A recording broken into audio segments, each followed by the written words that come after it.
FIR ची प्रक्रियेला गती देण्याचं काम भारतीय जनता पक्षातर्फे सुरू आहे. विशेष करून विदर्भात, मराठवाड्यात FIRच्या कामाला गती मिळाली आहे. पण मुंबई, कल्याण, डोंबिवली, पूर्ण कोकण परिसरात खूप आपण मागे आहोत. म्हणून मतदारांनी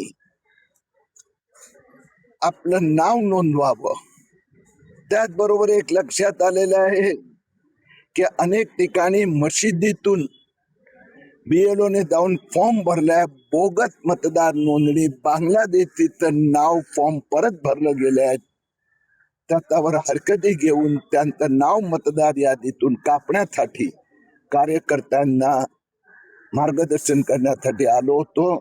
या पट्ट्यात पर्टिक्युलरली विशेष करून लक्षात आलंय की मुंब्रामध्ये किमान 40,000 बांगलादेशीची नावं मतदार यादीत घुसवण्याचं काम चालू आहे.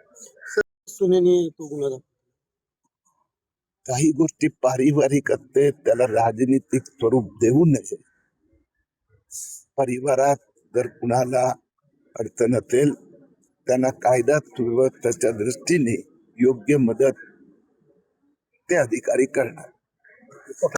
मला असं वाटतं की संजय राऊत जे रोज उठून एक नवीन आरोप करतात, दुसऱ्या दिवशी पुन्हा नवीन, तर पक्ष तर जिवंत राहिला नाही.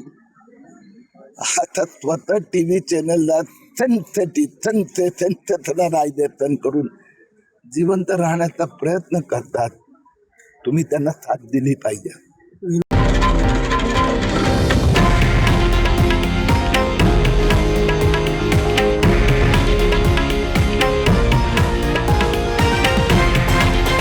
हे आहे देशातील नंबर 1 न्यूज नेटवर्क आणि आपण पाहत आहात TV9 मराठी, एकमेव.